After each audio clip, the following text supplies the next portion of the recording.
Call the regular meeting to order. Our recording and our broadcast of this meeting is being made at the direction of the board, which may capture images and sounds of those attending the meeting. Roll. Steve. Here. Brian. Present. Vladimir. Here.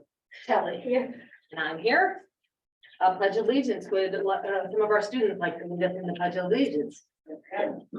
Please stand for the pledge of allegiance. Put your hand over there.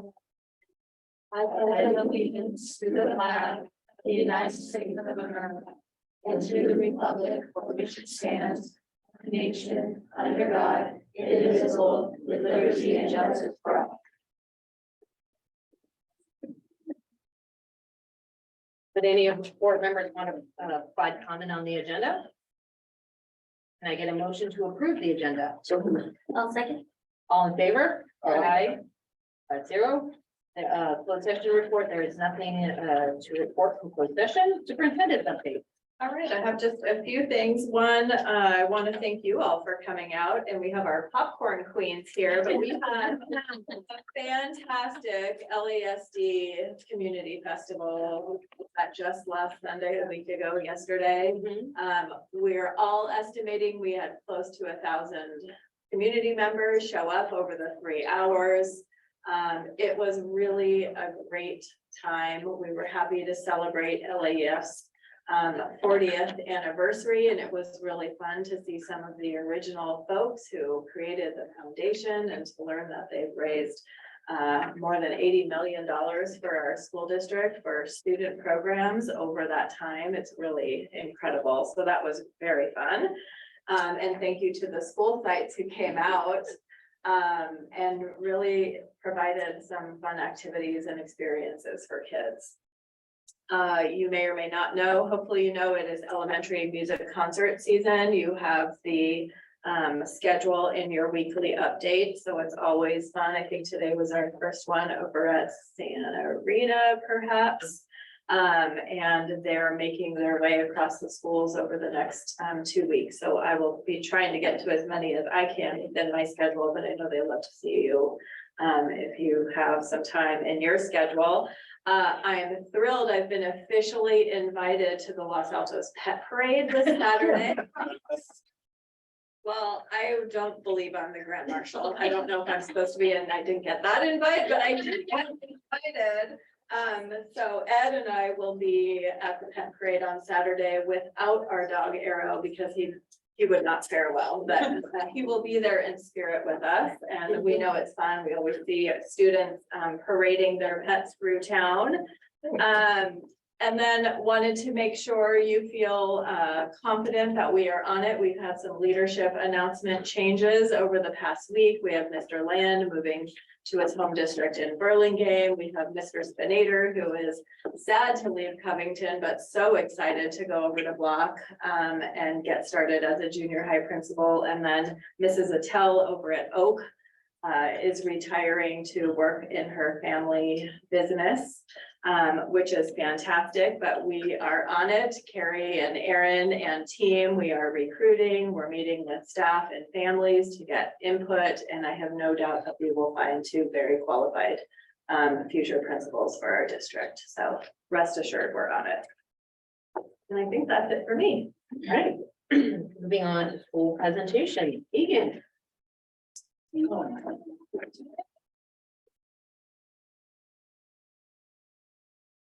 Okay, I would try really hard to do some appropriate tech things, but Marcy may have to help me.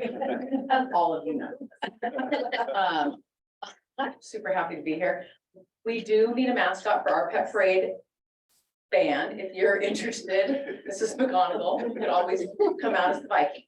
Okay. As most of you, Maybe seen is showing signs. yeah. We could do like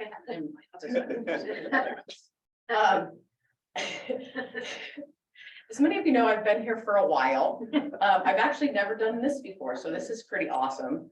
It is my first year as principal at Egan, but this is my 23rd year as a Viking. And in my 23 years, I can tell you one thing that is consistent, not just under my tenure, but Brenda's and Keith's as well, is that Egan is a place where every student matters. And our theme for at least as long as I'm here, is going to be what you see on the screen, which is be here, be you, belong, and it has an important meaning for us at Egan. Be here for us means be present, students and staff. Take opportunities as they come to learn and to grow and to enjoy the moments, because we are only 13 months. To be you, identity matters. Each student matters, each staff member matters. We all have unique talents, interests, and dreams, and encouraging kids to take healthy risks to be themselves. That's really hard at this junior high age. Belong. We're in this together, teachers and teachers, teachers and students, students and students, and the entire school community. And many of you on the board, which is really fabulous, were once members of our community with your own kids. So it's kind of full circle for me, and I appreciate that I see friendly faces. And we also encourage kids to help others belong. This is just a couple of early in the year photos where we try to do some things to connect kids. They're only there for 2 years, and I think it's really important to all of us to make that 2 years very significant. I don't know about most of you, but junior high was not my best time. And we've, I think as a staff, kind of made it our mission to do that different. Just a few more photos that from the very beginning of the year, trying to get everybody connected. Today, I want to share 2 ways that our staff is working to make an Egan better and better every year for kids. First is we've done a little bit with the help of the district, a little bit of an elective refresh, added a few new electives, and then refreshed or added some things to one of Mr. Swenson's that he's going to talk about. As you can see behind me, because we're taking up about 4 rows, I've invited some teachers and some students to talk about some of the new electives, and they'll come up in a little bit and introduce themselves and kind of what they're doing here, and then the teachers will also introduce themselves. We're going to share about strength and conditioning, which is a new physical education elective.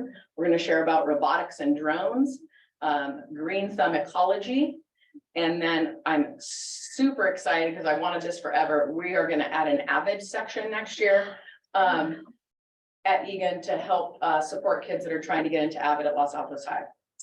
Following our new electives, then the other popcorn lady, Ms. Akani, will close out our presentation, highlighting what we do to support kids as they transition. We have a wide variety of transition activities we do at Egan, and I think it's important to highlight what those are in helping these kids go from 6 to 7. So that's what I got.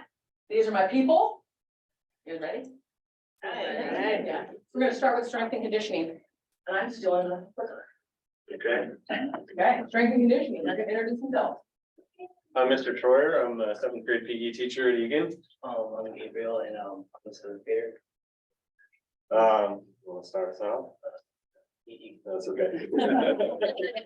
So we are coming up with a strength and conditioning class in order to help students get stronger and faster and better prepared for athletics, even if they're not preparing for a specific sport or athletic endeavor. It's just to get them fitter and stronger and just work on that health.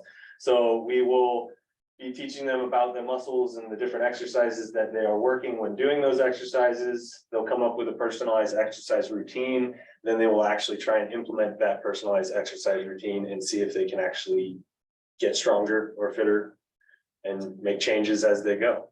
And Gabriel is one of those who is interested in joining the class, and so he's looking forward to it. Yeah. Do you have anything to say? Or?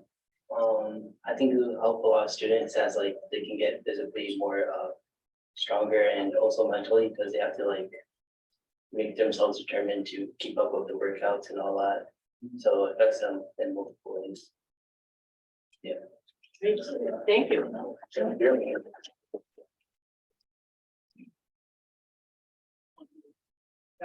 2 minutes. Swenson, I do the STEM electives at Egan, and we've always talked about updating all of my curriculum. I take a lot of surveys from students to help update what we're doing and try and focus more on what their interests are. A big thing that we had talked about also through Sandra was getting some drones into the classroom. So the idea is we're kind of trying to bring project-based learning and challenge-based learning to new heights. With drones, you basically add a 3rd dimension of coordination with the programming, as well as it will allow for RC. So the idea we're having them bring drones in. It will, again, allow them to have a different type of programming to do, allow them to kind of think spatial rendering with a height involved, not just the robot driving around the ground. It also gives way for us to really kind of talk about remote control, how RC works in the first place, what are we doing with our different frequencies, why are they important? And then just kind of the physics behind it. I always try and bring physics into any discussion that I can have, just to kind of start front loading some of the difficult concepts. I know there's a lot of students that have been interested in particularly the RC component, because right now our robots are all programmed, so the Lego robots kind of have to do their thing based on their code directly. Giving the RC component, I think, is a big part too, just because with a lot of the robotics challenges they have, it is an operator controlling the robot in certain fields. So it just kind of will then prepare them a little bit more for having that ability when they get to the high school level. And just again, hopefully trying to just encourage students with the idea of these electronics can be fun and we can control them and find out how to use them and innovate based on them. And I'm really excited about that class. I think it's going to be a great addition. It'll also be interesting just to see always what the students come up with and just their abilities always grow the more we challenge them, the challenge-based learning. So I'm looking forward to that. And I'm really excited for it. To the kids.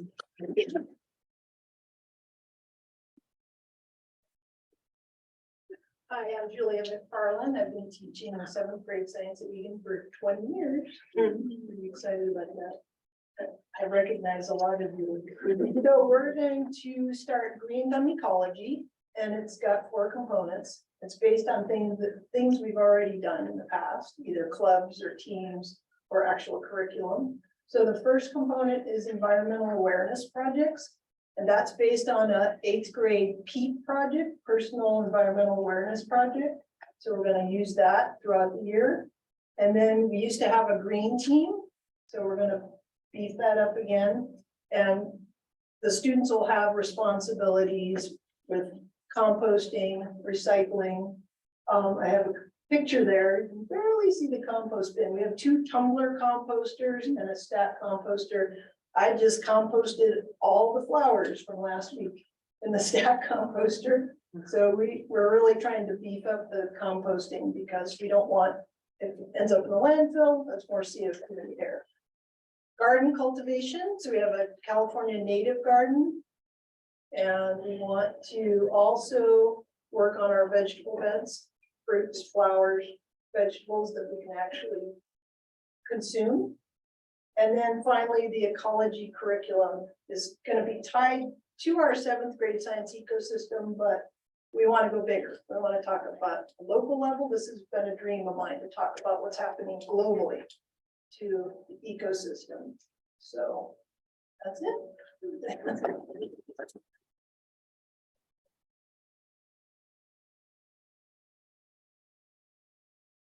Hello, everyone. Thank you for having me. My name is Jen Patino. I'm going to be teaching AVID next year. I'm very eager and very grateful to have taken on this role. If you're not familiar with AVID, what it stands for is Advancement via Individual Determination. So what I really like about that is that it really puts the onus on the student to motivate themselves to find their best self. And it really helps them prepare for several different aspects of life, be that high school at the middle school level, college, or just career readiness overall, which has multiple benefits to it. The AVID's mission statement says it is to close the achievement gap by preparing all students for college readiness and success in a global society. So they are clearly trying to motivate all students who usually primarily come from, first generation college students to, students of color. These students are the ones that at times can fall through the cracks. So we really try to be really proactive in terms of identifying those student populations and really getting them into that specific area for support. Some of the types of strategies that we'll be incorporating in AVID are things like Cornell notes. You love them or you hate them. Socratic seminars, which we are implementing in other aspects of Egan. So I think it's gonna really be full circle in that aspect. And this concept of WICR, which is writing, inquiry, collaboration, organization, and reading, which kind of works all together. And it's kind of a system, a process where they come up with an idea, they think through it with support from their peers as well as teachers and tutors to really synthesize and really understand any types of questions that they have regardless of the subject matter. So the success kind of speaks for itself. Avid students tend to have a higher graduation rate, college acceptance rates, and enrollments in advanced courses. If you can see the data up at the top, it says 42% of first generation low income avid college students graduate with a 4-year degree within 6 years, comparative to 11% of their peers that match that same criteria. The non-avid students graduate in the same time period. So Kaori was going to talk to you folks about, she wasn't able to do avid because this is the first year and she's going to be going into high school, and she's going to tell you kind of her experience with getting into avid in the high school.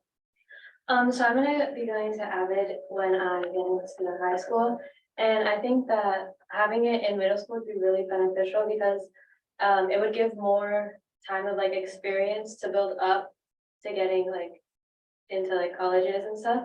So I think that having it at Egan and like having 2 years to like prepare for the next 4 years that you're gonna be in Avid would be really helpful for like a lot of students. Absolutely. Thank you.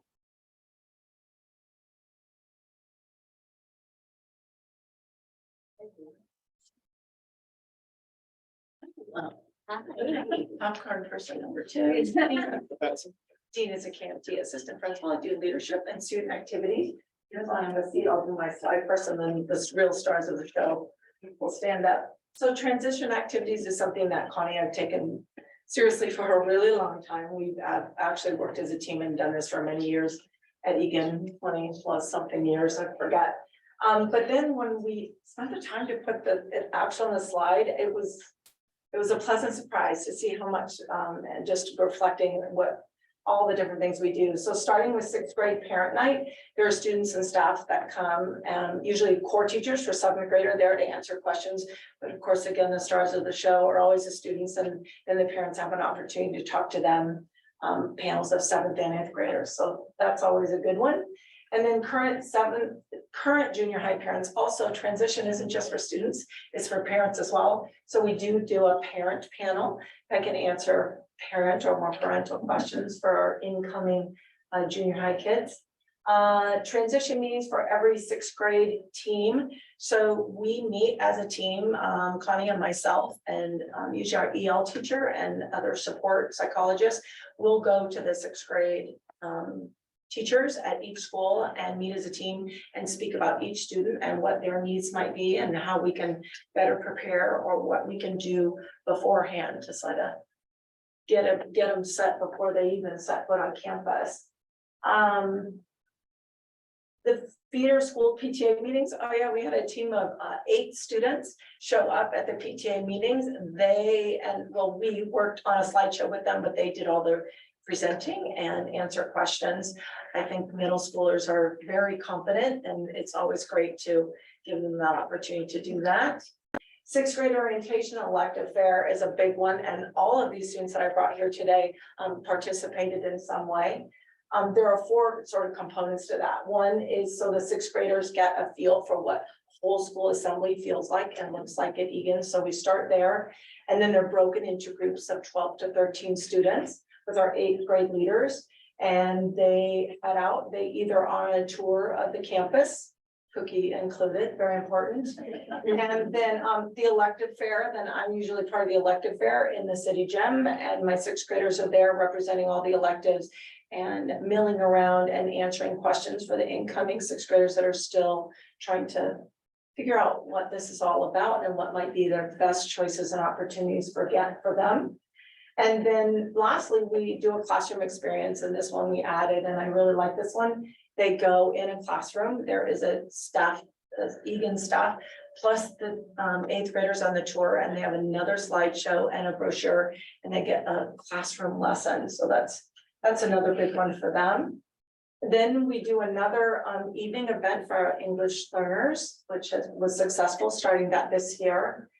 Scheduled day is a big busy day. As you know, most of you, it's the Friday before school starts.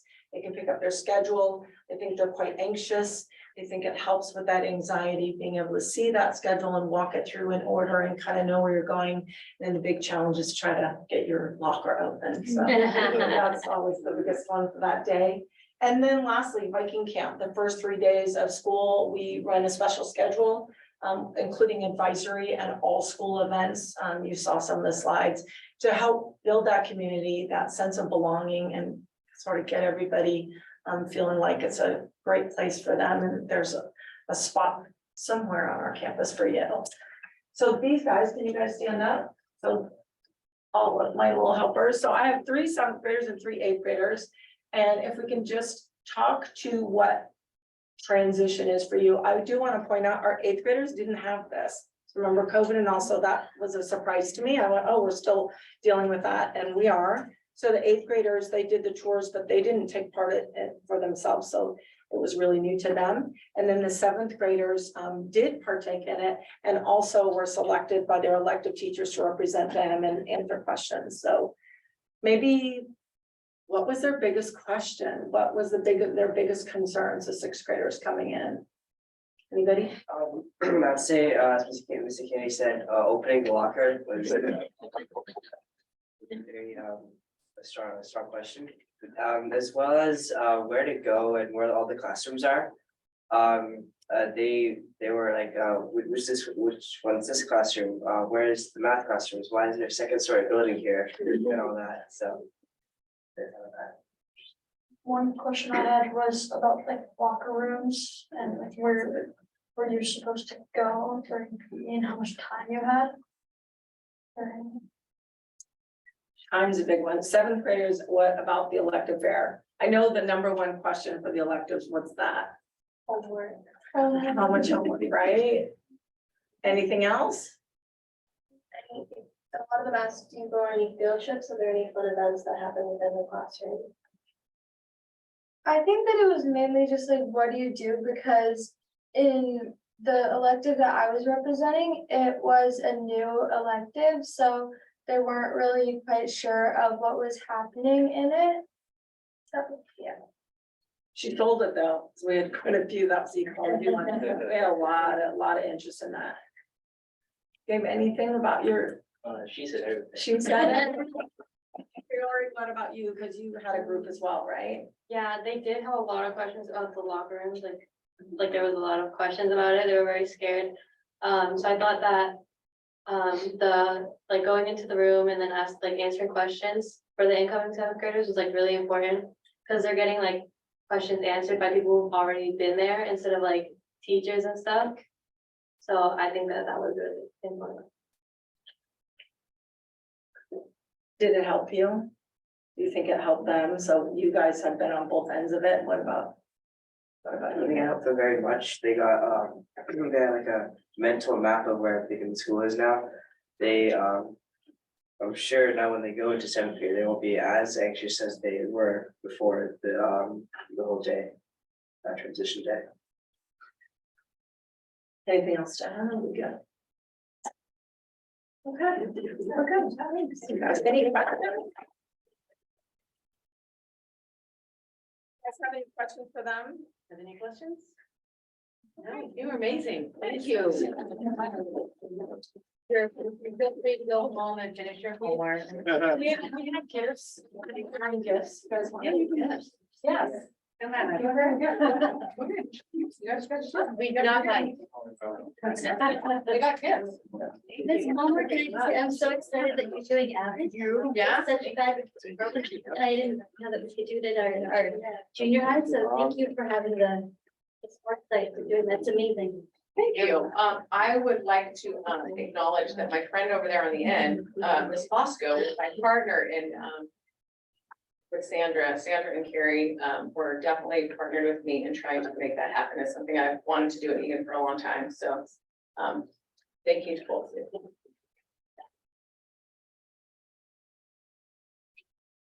you. Yeah, and Miss Quintana back there too is also, who's starting that yet. So there's a whole group of us that have worked to make that happen. Thanks for Thank coming. you. Nice job again. Go, Megan. All right, moving on to the consent calendar. Any board members like to provide any comment on the consent calendar? Nope. Can I get a motion to approve the consent calendar? I'll second. All in favor? Aye. 5-0. On to employee requests to address the board. Kaylee.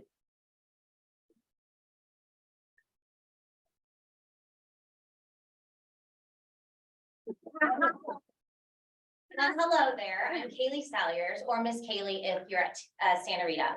I'm the therapeutic special day classroom teacher for the district. I'm here this evening representing my role as VP and speaking on behalf of Los Altos Teachers Union. If you have ever watched Ted Lasso, you may know the character Roy Kent, who often uses colorful language to express his barely existent emotions. And if you've ever seen my classroom in action, you've probably heard some colorful Roy Kent verbiage yourselves. But we're not here to discuss sailor speech. I'm here to talk about a very poignant word that often gives inspiration to the soccer players on the show, and that word is believe. You see, to believe is to have confidence, to have faith, to have conviction, and the reliability of someone or something. And as our teachers union accepted their retroactive raise last week, we were able to believe in the better together motto we've been using the past several years to highlight the Los Altos Teachers Association teamwork approach with Los Altos School District. To believe means we have to meet in the middle to better understand one another. To believe means we model working together so the youth we teach sees that our district has our backs, while trusting us to guide the future leaders of tomorrow. To believe means we unite in our thinking because, as the saying goes, two heads are better than one. To believe is to take a risk. It's to continue hoping and to show that which or that who you are believing in is worth it. So thank you, LASD board, for showing us with our raise and with our members that we are worth believing in. By the way, on a personal level, I'd like to make sure you have an exclusive invitation to the TSDC Santa Rita Open House, room 27 on May 26th at 5:45. Expect a calendar invite in your emails tomorrow. Thank you. All right, do we have anybody here to speak for California School Employees Association? Are you going to be speaking? Lena's shaking her head. I know. Okay. All right, moving on to community comments before I get to that. To provide public comment on an agenda item, speaker cards are to be submitted to the superintendent. Speaker cards will not be accepted once public comment begins. Your name will be announced when it is your turn to speak. Do we have anybody here for community comments? This time is reserved for members of the public and employees to address the board on items that are not on the agenda. The board is not permitted to discuss or take action on non-agenda items except to instruct the superintendent to review the matter further, report back to the board at a subsequent meeting, or place the matter on a future agenda. The board may make a brief comment or ask clarifying questions. Do we have any speaker cards? No? All right, moving on to action discussion item, non-representative employee compensation. Alrighty, so you have a lot of attachments to agenda item number 1 tonight that talk. Sandra, I'm sorry, I think there's some confusion in the audience. Are there people who want to speak on Yes. non-agenda item? That's what I was. Yeah, would you mind speaking just about. go You have to get filling out a cards. speaker card really quick and turning it into? Marcy? Sorry. Yeah, I think it'd be worse. Where it's going. Even if it's good there. Yeah.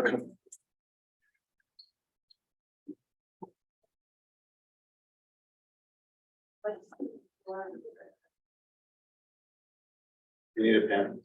Your pen.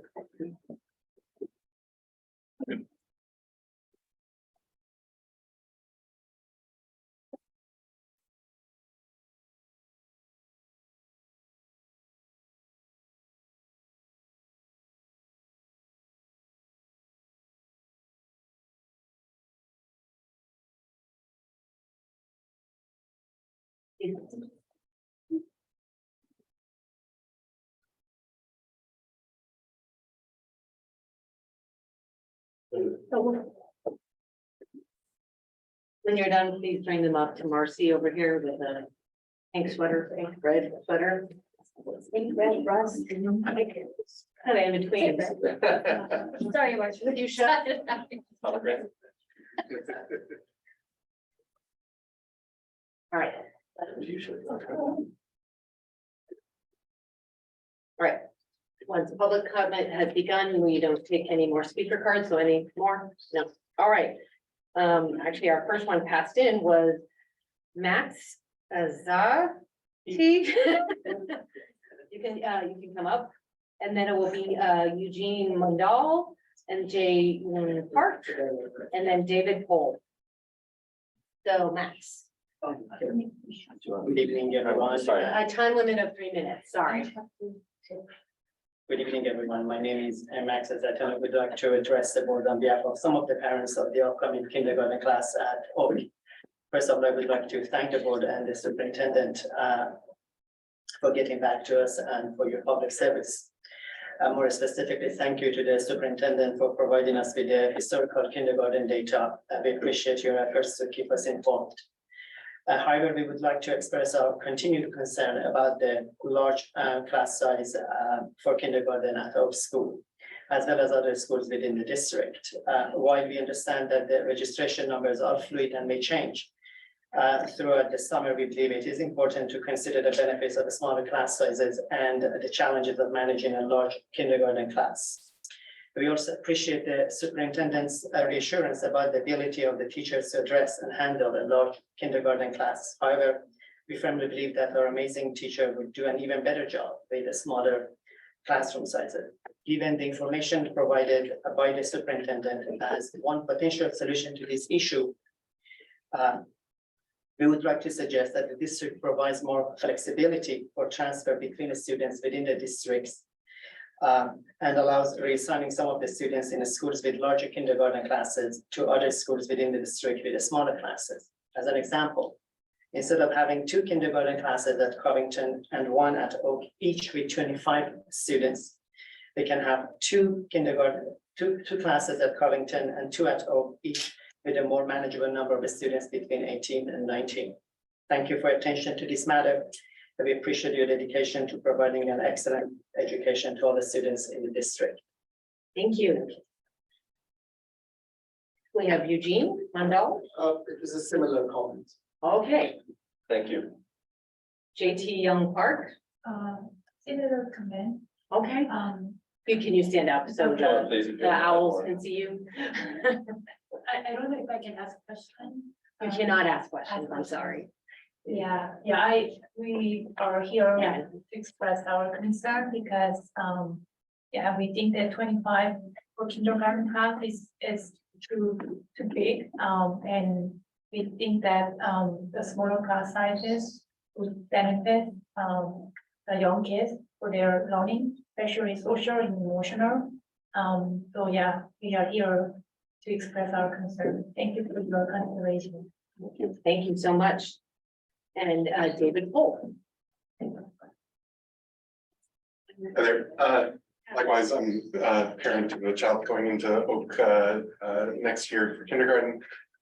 Mostly just wanted to express similarly some concern about the class sizes, especially knowing the experience of my son and many of the kids his age.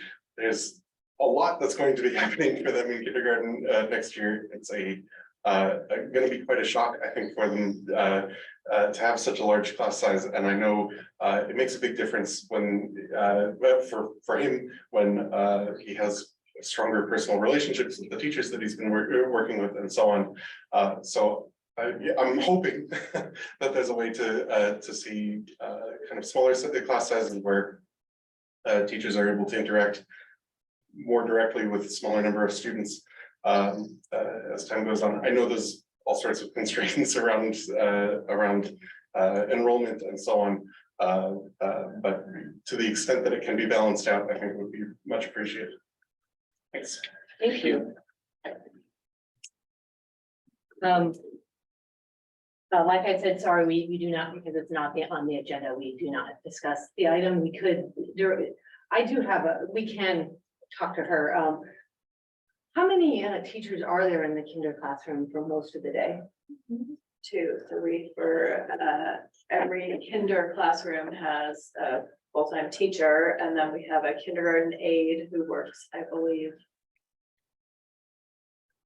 It's not a full 6 hours. 9 to 1. Okay, Elena has the answer. Yes, yeah. 4 hours, additional hours in the morning, 9 to 1. 9 to 1. And our class sizes for what TK through is it 3? What are they generally? What are we generally having? Up to 25 has been our working number as long as I've been in the district. And each year, the enrollment at every school changes. So I shared with you the same enrollment information that I shared with the Oak families. And so we've had classes that range from 16 to 25. Just depends on the particular enrollment by school by year. And why have we actually had the numbers so low in the past couple of years? Well, we have a slightly declining enrollment. We have fewer families with young kindergarten age students, and really I'm sure there's a variety of reasons. Any other clarifying questions on that? All right, thank you. Thank you. Moving on to action discussion items, non-represented employee compensation. All right. Take 2. Yeah. So tonight with your many attachments, you will see information regarding the financial implication for our non-represented groups.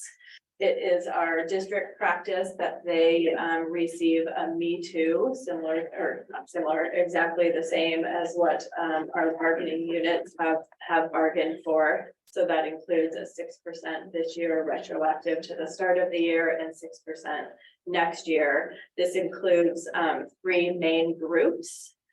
So you saw the salary schedules for this current year and for next year of the confidential groups. There were 2 slight adjustments within that group of confidentials, one for the administrative secretary and one for executive assistant. It also includes the classified management group and the certificated management group. And that also has 1 slight adjustment for the certificated director position.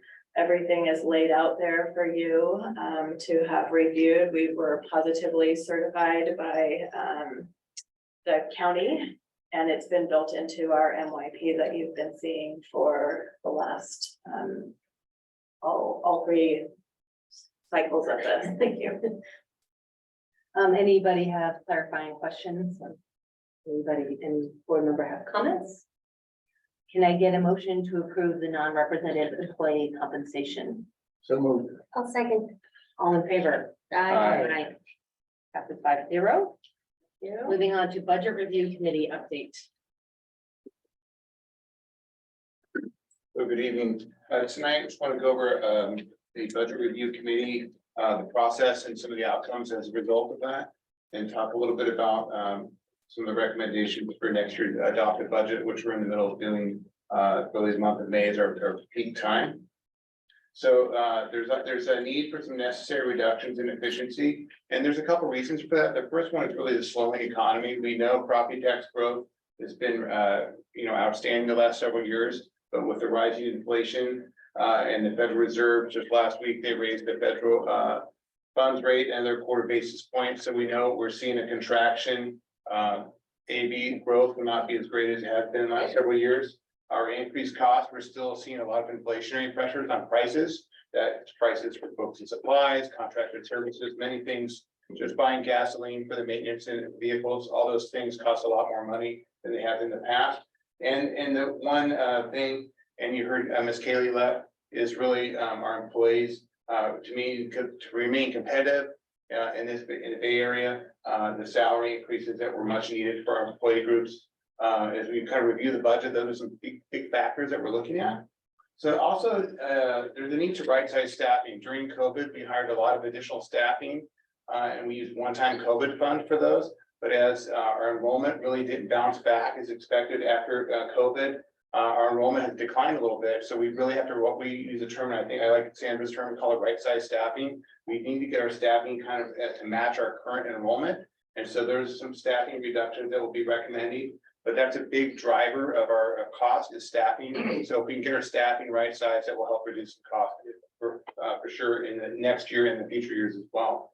Some needed reductions for the next fiscal year for 23-24 is we identified about 2.8 million in reductions that we can identify. And those would be ongoing reductions. And in the out years, 24-25, $4.3 million of ongoing reductions. And then the goal is to maintain strong programs and services to students and also restore reserves to 8 to 10%. We're trying our best to have these reductions not affect kids in classrooms. So a lot of the reductions are things that can be outside the classrooms, and that's really our key goal. We don't want to impact the strong programs that we already have. So we're trying to make some of those reductions outside the classroom. Some key process for identifying reductions. The budget review committee is an inclusive group of members. We have members of LATA, CSAs on the group. We have some sitting board members. We have CACF and people on our staff members are representing. And it was a great time of brainstorming, coming up with ideas. This is not the first time the budget review committee has had to meet and talk about reductions and efficiencies. So it's really a nice way to get everybody together. We did a lot of brainstorming and we put post-its on things that are staffing and non-staffing and how do we put those together. BRC created a very large list. We came back and we started crunching the numbers and identifying some actual numbers and how would these impact our budget for the upcoming year. The executive cabinet reviewed the list, considered the cost, the pros and cons, the cost benefit of doing some of the reductions, and we came up with a list that we felt was doable in the upcoming budget year. And then we met again to review the recommendations with BRC and provide input. The BRC also are one of our key community groups, and they met and Carrie did a great job sharing the LCAP. We did some LCAP brainstorming with the BRC, which is part of the getting stakeholder input. So that was actually a great process of part of our LCAP, which you'll be hearing about in June and June board meeting. So these are the anticipated reductions and efficiencies of 2.8 million. And a lot of it is staffing, reducing some classified positions. We did 2 LDNs. All of the recommendations are going to be through attrition. So attrition is when you have somebody retire or they move out of the area and they've left. We will not backfill that position. So that's a great way to capture savings and not have to do forced layoffs. We have one custodian who's left, so we will backfill that position internally. Same thing with the technology specialist, BT or the behavioral therapist, and then certificated positions. And these are teachers who have left or they're not coming back next year. Some of them have moved or retired, and so that's we're going to capture some of the savings. At our budget adoption, we'll be talking a little bit about some of the upcoming programs from the state of California, and we're going to get some Prop 28 money. And some of the reassigning of staff to restricted funds helps our unrestricted balance. So those are some things we're working on. And then non-staffing, the technology refresh budget, we felt we could reduce it by $200,000 a year. We're going to be meeting with Val later this week, our technology director, to talk about finalizing that. And then he can order the necessary Chromebooks and MacBook Pros for next year. So then we have our normal refresh going on, but just a little bit smaller for this next year. Books and supplies by over 100,000. Check contracted services with we approved at a previous board meeting, reducing the services down a little bit. And then safety services, we feel there's some other things that we can do that still offer the services and mental health services for our staff, but maybe at a little bit lower cost. And then contracted services overall includes maintenance and operation services by about 300,000. So all of these things are very important as we're right in the middle of budget adoption cycle. We'll be coming back to the board for public hearing on June 5th to talk about the budget and the LCAP at the same time. But thank you to the Budget Review Committee. Vladimir and Brian are on that committee, so thank you for your input. Super critical to get experienced people who've gone through this before. I'm newer to the district, and so it's great to have good feedback and expertise on the board. So I thank you for being there. And then all these reductions and efficiencies will be implemented in our 23-24 adopted budget for next year. All right. So for any questions for tonight. Anybody have any questions? I have a clarifying question. It's on your previous slide. And just to confirm for everybody, in the non-staffing category, the reductions that we're making there do not negatively impact our academic program. No, they do not. So I'm We super feel. clear about that, because I see books and supplies and that might look a little concerning to folks. So I'm a tech, so yes, so could you just speak a little bit about? Sure. So some of the books and supplies, for example, custodial supplies, the maintenance and operation supplies, those all come out of supplies budget. And we try not to do, we do have some restricted lottery funds that are for like technology, or not technology, I should say, for like textbooks and those type of educational supplies. So we're gonna try to limit those type of purchases, mostly non-classroom supplies. And then the other question, I'm sorry, about the technology. Was that your No, question? I'm just, it's kind of a general question. Yeah. That our academic program is not. Yeah, we're gonna try to limit, anytime we make reductions, we always be mindful of the educational program, so we try to have very little impact to anything going on inside the classroom. Thank you. Yeah. Any more questions? I have a comment. All right, Brian. We're ready for comments. Looking at this, and also hearing from the parents earlier and sort of reviewing the enrollment data, one of the things that has been on my mind over the last few years as our enrollment has contracted. And as we think about the long term, Yeah. I think that's our responsibility as a board, Yeah. is being concerned that we don't sort of back ourselves into a corner where, you know, we can afford to pay our teachers better because we have fewer students, fewer teachers. And then when the enrollment trend turns around and now we need more and more teachers, we get sort of squeezed, a double whammy. So, and then another aspect of the things we've worked on over the years have been our PLCs, professional learning communities, right? Which is teachers at a site generally sort of learning together. And it seems to me that model is also more difficult if there are fewer staff members, if there's only one teacher in a given grade. So I wonder, probably not tonight for a discussion, but I wonder if we should be talking about a floor in terms of staffing.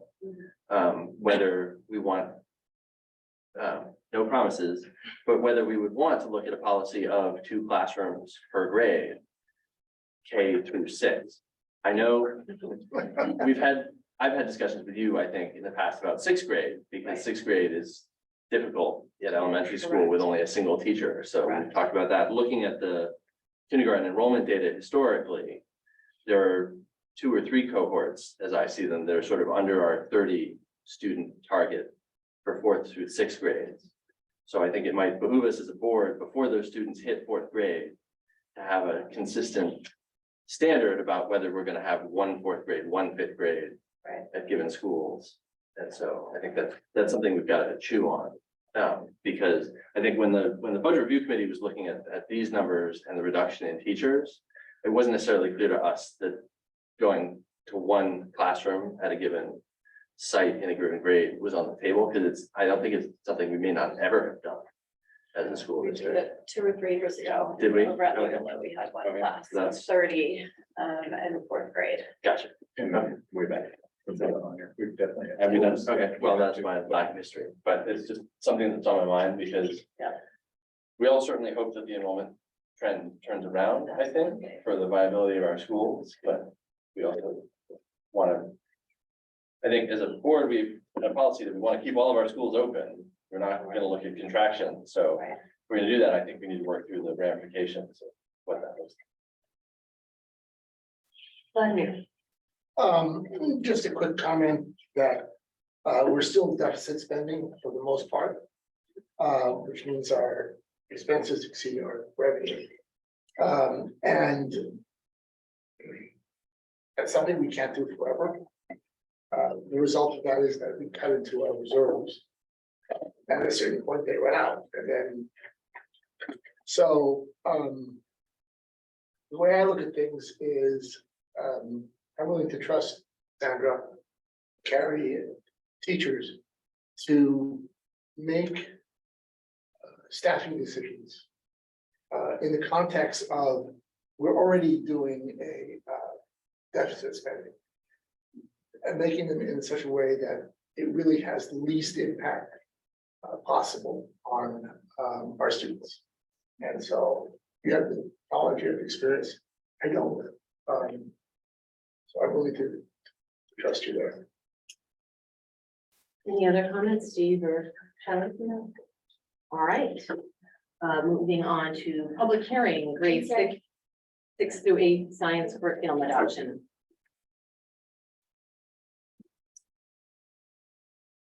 I have the honor of inviting Diane Quintana, our coordinator of curriculum instructions, up this evening to share a presentation on a 6th to 8th grade science curriculum recommendation. I just want to mention not only has been wonderful working with Diane in the curriculum office.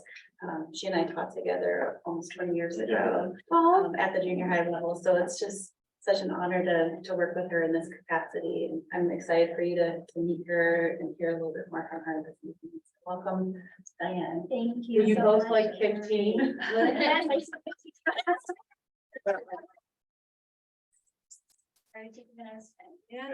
Good evening, board. It's so nice to see you all in person. Admin, Marcy, sorry, I don't know your category. I'm Diane Quintana, coordinator of curriculum and instruction. I did start out with Carrie in Sunnyvale. So honored to be here and in this position. I am because of you, so thank you. So I'm here tonight to present a recommendation for our 6th to 8th grade science curriculum. And the impetus for my recommendation tonight is stated directly in LASD's LCAP that we will adopt NGSS aligned science curriculum to provide a baseline for all of the teachers in our district, and teachers can supplement as needed based on the kiddos in front of them. So I have 3 points that I want to cover: the pilot timeline. I'll present some data and my next steps. So here's our timeline at a glance. My heart sits with teachers. So I support teachers. Prior to this role, I was an induction mentor. My heart and soul sits with kids. So I was a math and science teacher, but I teach kids, right? So I would be remiss to not mention the 8 teachers that have been involved in this 2-year-long pilot. If I can get them all right, I have 6th grade teachers, Debbie Longo and Laurel McNeil. From Block Junior High, there is Cindy Kane, Sheila Morrissey, Diane Sasaki, and Megan Greenbaum. And at Egan, we have Gina Osberg and Yuli Leeds. That's 8 teachers total. So in 21-22 school year, there were 2 curricula that were piloted, Twig and McGraw-Hill Inspire. At the end of that school year, there was a science pilot meeting, and it landed with there's flaws in both curriculum. It would not be right for us to settle on one of those 2. And we need an additional year to find the right curriculum. September 2022, we get to pilot number 3, which is Amplify. Spent about 2 to 3 weeks in that pilot. Come January, we meet at Curriculum Council with an Amplify and Elevate update. And then January to March, we went into pilot number 4, which was Elevate, including the training. Just in March, we had our Elevate Teacher Review Day, and here we are now with their recommendation. So just a really quick, this is a really great summary visual of a unit within Elevate. It's based on, if you see the start here, the engage in green, it's based on the 5E instructional model. So students get engaged or hooked with some kind of phenomenon. It's the point where they kind of get excited, right, about whatever they're about to learn. They go into some exploration once they're given the essential idea and the core ideas. They explain and elaborate. There's so much in there. And I actually brought that big tub is a sample lab kit. There's a TE there. There's a student workbook. But to even give a glimpse of what is in the explain and elaborate portion, I mean, in 30 seconds, it's hands-on labs, virtual labs, interactivities. There's a science student workbook, notebook. There's just so much that goes on in there. And students have the opportunity here, especially to think about investigations, looking at problems, posing solutions, trying things out. I got to see Gina Osberg's lab. It was so fun, and I wish I embedded the video of the students going, oh, and let's try. That was just the excitement in there. But there's so much opportunity for students to engage in the science, to do the science. And the evaluate piece, kind of have an issue with it being at the end because it's never really at the end, right? There's always this fluid process of trying to figure out, are the students learning? What are they learning? What do they know? And there's so many opportunities embedded within Elevate for teachers to do that. Not only the opportunities, but also scaffolded models of questioning for the teachers based on Webb's DOK depth knowledge levels. So, you know, given that this is a 2-year process with 4 different curricula, I wish I could say this is the perfect one, and this is why I'm recommending it, but I don't think the perfect or a perfect curriculum exists. Although we can say that the teachers, the qualitative data says, yes, this is the curriculum that presents the standards accurately. Like that's kind of a big deal, right? Accurately. The materials for Elevate were the most in-depth of the 4 curricula that they looked at so far. They really love the wide variety of assessments. So again, that's the formative assessments throughout and also the assessments at the end, the summative assessments. And for teachers that may be newer to the curriculum, which is probably going to be all of them except for the pilot teachers in the fall, there's this little yellow timer that kind of designates kind of a priority standards or lessons. And then on the student end, the quantitative feedback, this represents 656 students. So 70% of them, I just chose one big question. Based on your experience, please indicate your overall rating of Elevate. And 70% of them said, yes, I choose this one. At our latest teacher review day, this was with the 8 pilot teachers coming together to really talk about the 4 curricula that they had adopted already. So it's Elevate, Amplify, Twig, and McGraw-Hill Inspire. And I asked them just to quickly rank their preferences. Number 1 is the highest preference, 4 is the lowest preference. And it's a pretty glaring, it's standing out that 6 of 8 landed on Elevate. Diane, can I bother you for 1 minute? Absolutely. Because I want to make clear, because we adopted Twig Science for our TK5 program. Yeah, that wasn't even on there. And Twig spent many years developing TK5 science. And when our teachers piloted Twig for middle school, it is not yet fully developed. So all of their time and energy was in their TK5 curriculum, and it was partially, so I don't want you to get the impression that it is a poor quality curriculum, because it's an outstanding curriculum in the TK5 realm. Carry on, Diane. Thank you for adding that. So if my recommendation is taken to you and adopted, I would like to just our next steps would be to purchase the materials, and in, I believe, August 7th, we have the Elevate reps coming to provide training. So the non-pilot teachers or the pilot teachers who want to come back for a refresh will have full-on Elevate training, because there is the there's a digital component and then also all of that. And you're free to look through that, but that's a sample lab kit. On the top is a teacher's edition, and inside there is a student workbook. Thank you. Anybody have any questions? Hi, Thank you so much for doing this. It's quite the process, very. it's long. Yes, so, and I really appreciate how rigorously you guys went through the whole thing. Just one little tiny question. Sure. We said that with Elevate, the con was that the labs needed to be modified.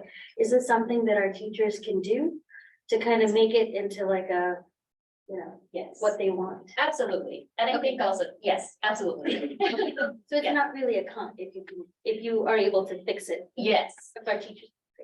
highly capable, yes, very, yes.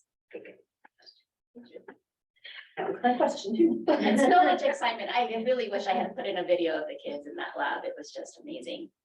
All right, any other questions? Yep. Lamir. Purchase materials. How much are Yes. we talking about here? It's, 260,000 for the 8-year adoption. 60K for the lab kits, also for 6, 7, Is and that 8 for in the 8 line year. with what you expected? I don't know. Yeah, I will say, knowing that we had planned, I'm going back to my old gig, but we had planned science adoption. There were several years where I was stockpiling lottery funds that we get from the state in the lottery that is specific for textbook adoption. So we've been planning for this money. The 6.8 is a smaller cost than the TK5, just simply on the number of teachers. Just to add to that, we have identified lottery funds are restricted dollars to pay for this adoption. We're anticipating about 600K again next year in lottery funds. That can only be spent for textbooks. Thank you. And the Summer Institute, that's gonna get paid for out of the same fund. We also have one-time dollars restricted again, educator effectiveness money that we can utilize for the summer professional development programming this year. That general fund.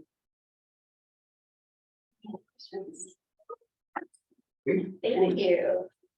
Any board comments beyond that? All right, thank you so very much.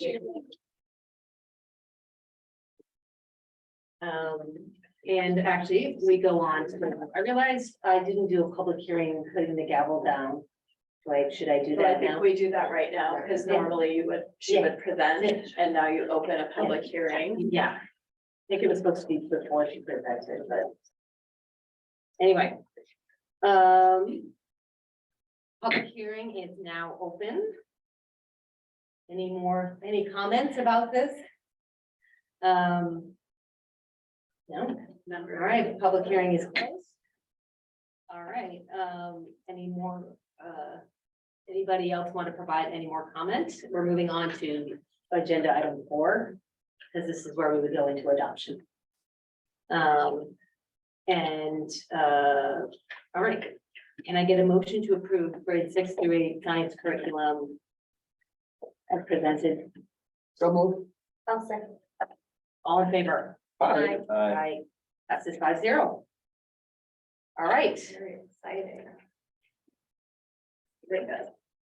All right, we're moving on to 5, 6, and 7 kind of go together.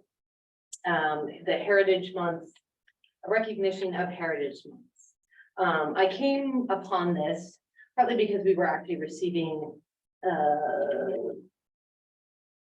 basically template resolutions recognizing for this month, Asian Pacific Heritage Month and Jewish American Heritage Month. But, you know, I didn't realize we're doing this mid-school year and, you know, could possibly do this mid-school year. And I wanted to make sure that, you know, our school district has this anti-bias framework, and we really have been really making an effort in DEI, diversity, equity, and inclusion, such that I felt our next step is to make sure we are recognizing all the diversity of our school community, be it parents, be it teachers, be it our students.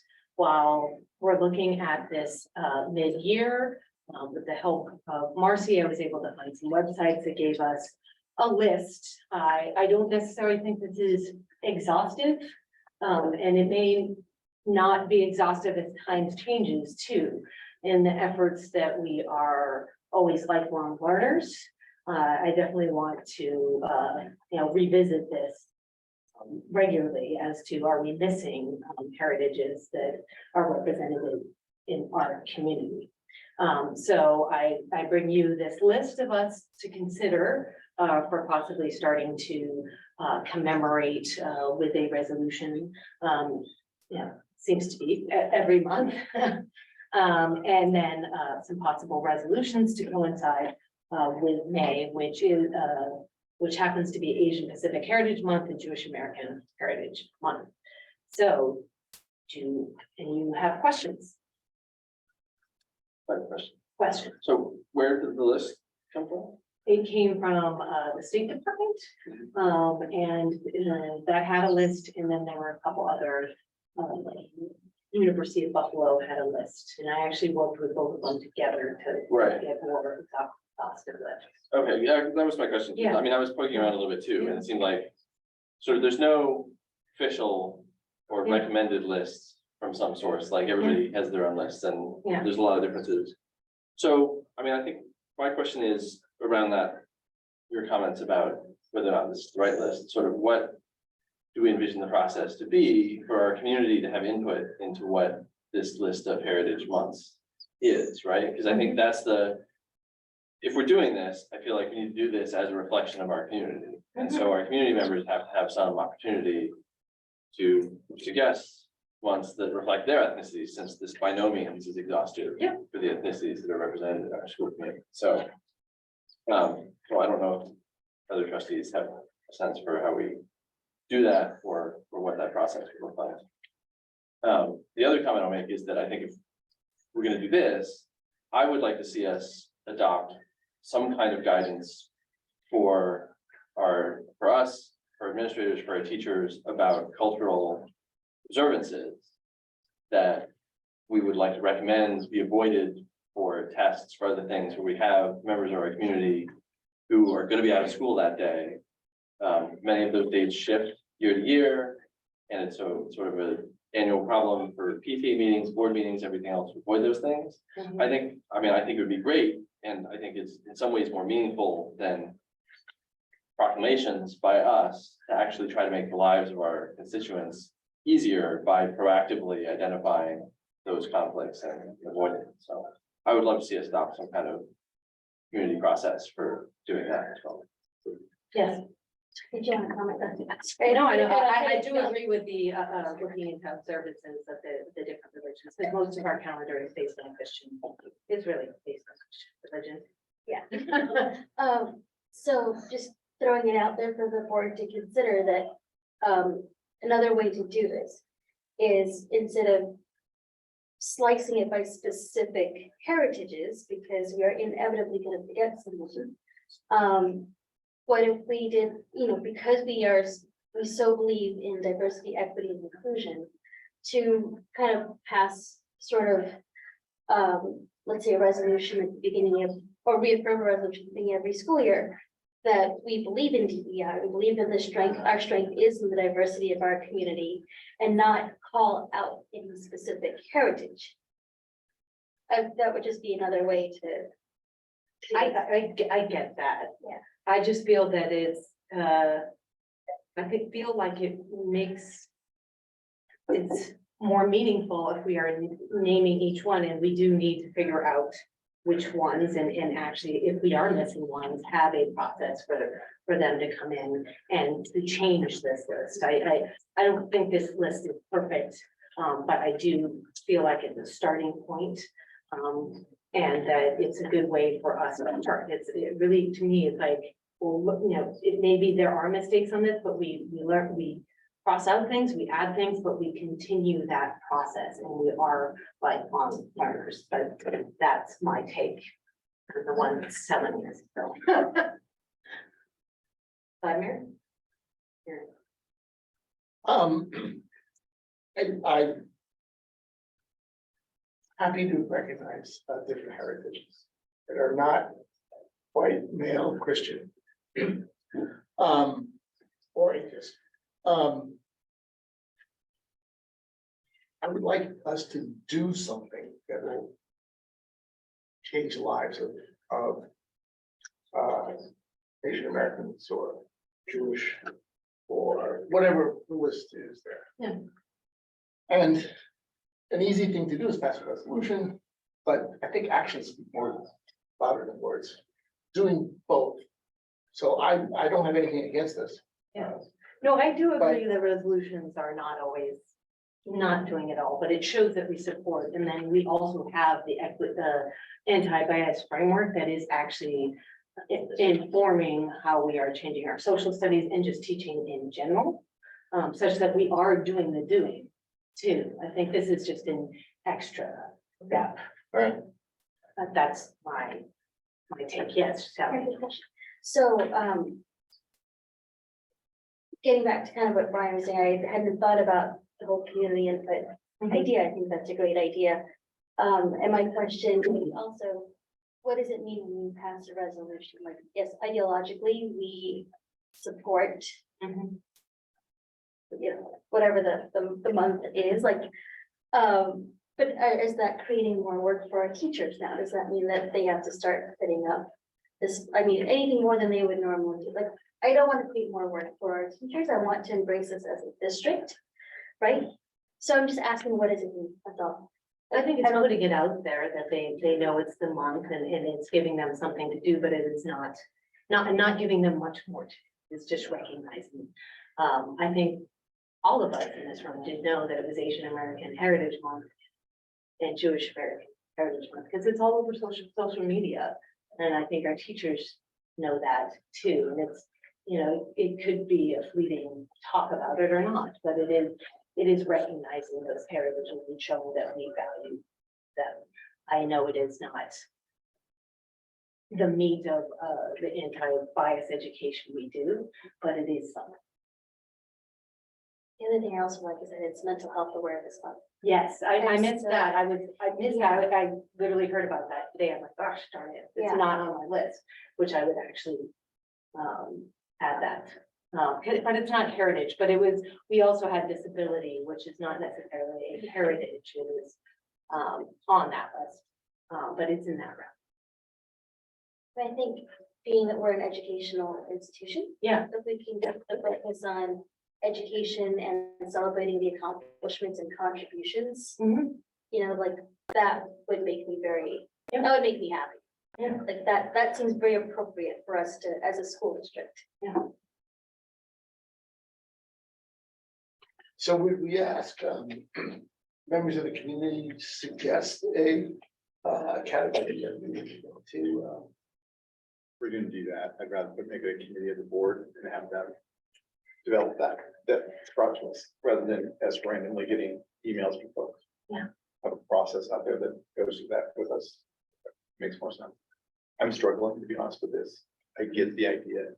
And I have nothing against the idea, but I'd rather see us doing stuff that just taking action on something. And my concern is that then are we now, not for May, May some stuff, but for future months, we do this every month. Are we gonna be creating pressure on faculty to do something with it? And that's my concern. And then that concerns, we don't have to address those. Yeah. And then, you know, Brian's point, that counted, that actually is action to me, that makes more sense. Yeah. So, you know, as we're going through those steps, having things that are reflective of what the list does, or what the things for are, sure. that makes more sense to me. Random resolutions to me never made any sense on any level, and so I have nothing, not gonna say anything against it, but it's like, I don't wanna go down this path that every month we spend on drafting and then have to vote on random resolutions. If they're not gonna actually have an impact on. So I'd rather have us have more focus on that. Shelley's point about the starting the year with that kind of conversation of inclusion and all the words that you use, which I can never remember, but I agree with totally, are more important to me than calling things out. And I guess that's where I struggle a little bit, is the calling things out. Because it can be a positive, yes, but it can also be flipped and used as a negative. I feel that oftentimes today, that's where we end up, to the negative side of it. I think that's just my own mindset, so I'm having a hard time getting beyond that. Just need to make the national news and that kind of stuff. So, I'm all in favor of Shelley's framework, how we talked about it, Brian's idea of that we need to make sure the calendar reflects those things and are woven in, so no one's being impacted negatively. I'm not gonna vote against any of this, but if we're gonna go down this path, I'd rather have us formally figure out a way to deal with it, rather than randomly deal with it, and this feels random. And so that's why I have a hard time jumping on board with, oh yeah, let's do this now because it's in front of us. So if we could come up with a more thoughtful process of how to deal with this one moving forward, I'd be even more excited about it. And more looking to do that than to do one-off sort of resolutions. Yeah, the idea was coming up with the list and having it added onto was that it is not a one-off. It is one-off because I brought two resolutions. for this, but it is the idea that this is a practice and that this does, I do 100% believe this needs to be improved. I just feel that I do feel like it will fall aside and we'll just go back to, I don't necessarily agree with, we say one, we were continue with the just generic anti-bias. I think we do recognize our different heritages separately. And so that's where I sort of differ with Steve and Shelley on that. So thinking back to my governance training, if we want something to be, if you want something in a body like this where the members change all the time, not be a one-off, then that sounds to me like board policy. Mhm. So my suggestion would be, and I'm happy to be a member of this, that we give direction for one or two of us to work with administration, to come up with a proposed board policy, probably in the fall, given the time constraints. Steve wants to volunteer. To memorialize this and basically establish that whatever we end up doing is sort of the board shall recognize, sort of, I would prefer it if the this direction was given sort of both for recognition of months like this potentially, and also potentially for giving some sort of guidance about cultural event holidays to be avoided. But the board is interested, I will be happy to work on that. I think that's a good idea. I think that's sorry. I think it's a good idea. I just wonder if it already falls within a group that we already have. Which we haven't been doing much with recently. The task force. Yes, But the task force was focused on curriculum. Was spoken, what? On curriculum. which is fine. I just wanted to, and so I am fine with it becoming a board policy task force, whatever, for this ad hoc, whatever we want to call it and whatever suits us. If it falls within the task force, I'm fine with that too. I just think I don't somebody think should- it does though, because that's curriculum and we're saying we don't want to create curriculum tasks for teachers as a result of this. Am I wrong in that it's task force? I'm is trying to curriculum? remember, there are different components of the task force. They started with curriculum. I have to go back and look. Would it be useful to have at the beginning of the year a session on what we're doing to increase diversity, equity, and inclusion, and then an update sometime in spring? We've had an update somewhat recently from Fred Drummond on it, which I definitely saw that there was movement in the curriculum area. It's just we haven't, I just remember there was a little more to it than that. And so I was kind of pushed, you know, because it's something I really very much care about. I wanted to bring forward this as a way to at least show that our board is supportive of the different heritages and backgrounds that encompass our community. I am for creating a group ad hoc group for this, of course, because I'm coming up with it. I'd like to be on it. Sounds like it's. your plan. And I was willing to literally write every last one of these resolutions. I was not going to put any work other than somebody maybe proofreading my craft to make sure it was good and that it covered all the bases. Can I ask if the CSBA have like, I don't know, a list of, broader than Heritage Month, but a list of months? We or a haven't, list we of haven't, policies? we haven't found anything. We brought it up in an LAC meeting today, Vladimir and or I brought it up.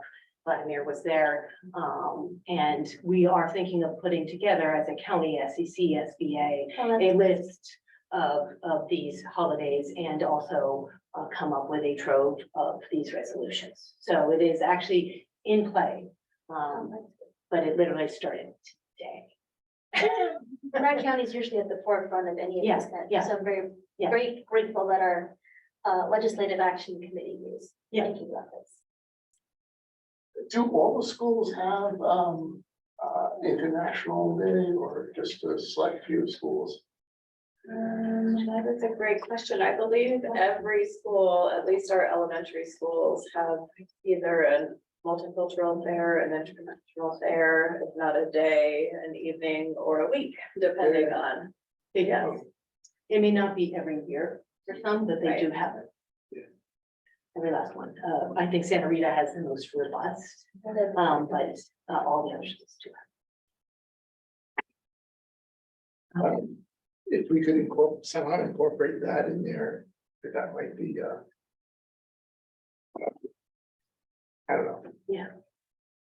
So from what I'm seeing, at least as it relates to agenda item I5, the direction is that we create some group of only 2 board members. Who else would like to be on that? Who wanted to? You, Brian, did you want to be on it, Shelley? Did any of you else? I would like to be on it, but I will defer to you. Yeah. If you would like to be on it. How about community members? We may actually want to speak with community members, but we may want to figure out how the board members figuring out how to do this first. We've had PTAs been doing it for years. How do we tap what they've been doing? Say that again? We've had PTAs that have been doing this for years. They do multiple nights. You know, that has nothing to do. Right, but bringing them into this conversation of what ones we're trying to recognize, they bring to the table that knowledge. Yeah. The community, and the knowledge, you said, it's lacking, that's what it is. So that's what I'm saying. No, that's a good point. And it could be doing a road show and finding out, the different local communities. Just sort of that. Yeah. Because they've been doing it for years. So that's the direction on that. I guess you guys can contact me after to figure out who's gonna be on the committee. Do we have to create a committee or no? Just procedure. If it's ad hoc, I don't know. It's ad hoc, don't know. I was trying to. Superintendent, I mean, we're not talking about a Brown Act committee, we're talking about just a Oh, it's couple. not around it. No. Wasn't what I was contemplating. Basically just, I believe the term is superintendent's ad hoc committee, which is basically just sort of a general understanding. Sandra, you can correct me if I'm. I do not know. It is superintendent's committee. Yeah. Superintendent's committee, right? Yeah. So ad hoc may not be right. I got good power to create committees at will. Oh, I love it. So, So let Sandra know. so number 5 is commission committee, and we're Yeah. gonna defer on 6 and 7. Because those are both action items. Yeah, and that's actually, why don't I bring Yes, that what up? it, yes. Okay, oh, sorry. Please lead us. I thought we were doing all 3 at once. No, but I was Yeah. I was discussing all 3 at once, but I'm gonna move on to 6 and 7 because I was finishing up 5 first. So I guess I do want to know whether I did want to be passing these resolutions this evening. And so, but these are both heavily, these are people in our community. I do understand that us doing this right now and then not having the list is a problem. Sorry, I am thinking out loud. Yeah, no, take a minute. I guess I am willing to table this for now. I just really want to know that this is a thing that we are going to be working on in the future, and that it's not today, it doesn't. Because as you can tell from my speaking tonight, I am passionate about this and recognizing our different communities. So unless anybody else wants to vote on that, do I have a consensus that we want to table these 2? The lack of a motion. All right, But do we want to vote to put it on as, like, let's say in August? I can put it on the agenda. No, I know, but you're saying like we want to make it. I'm just saying. No, but I'm saying you want to make sure it actually does get addressed and it doesn't fall through again. So. I and it- will make sure it happens. Yeah, because we don't want the committee to just, and then meet and then not come back with something. Yeah. I know a lot of things I'll be doing this summer. This will be one of them.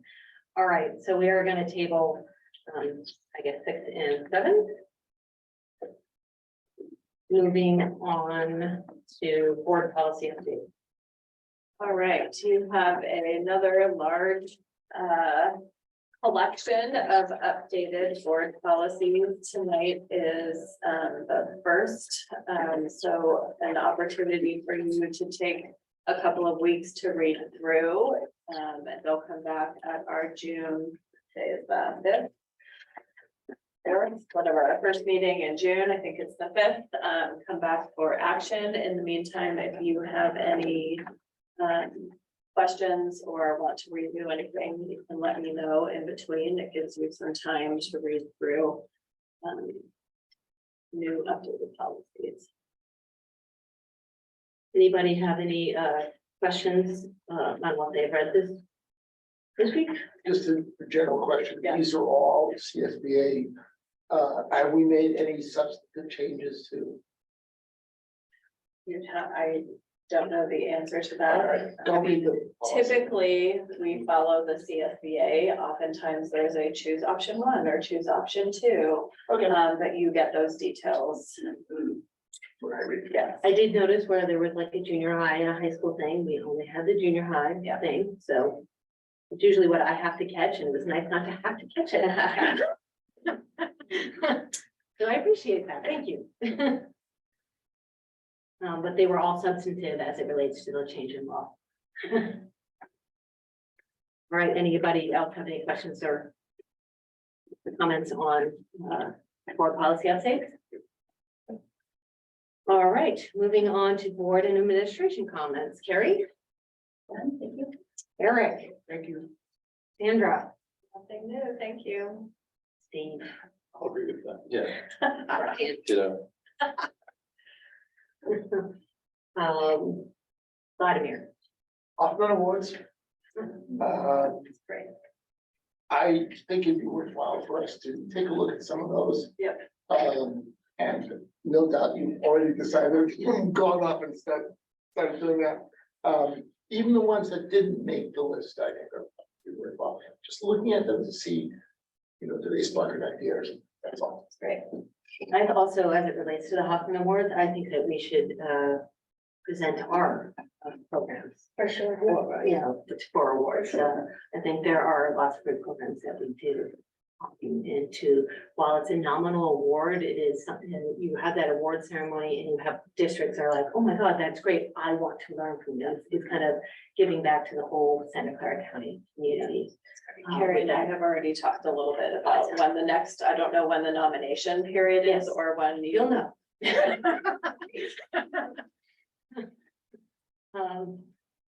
So yeah, Shallot. I know I went to a lot of events with many of you, who toured the Sunnyvale shelter, which is really quite eye-opening. The LASD Community Festival, Challenge Team Hoffman Awards, Mountain View Celebration of Leaders. The one thing I wanted to just actually say is I visited the Almond Homework Club. That meant, the Venture Tutor Connection runs, and it was so great to see the engagement of the kids and the tutors and thing together, that we have room to keep that going, because they're a really lovely little community, like the kids who go there. So that's it. I pretty much did a lot of the same things that you two did, so I guess I have nothing to add. Meeting adjourned.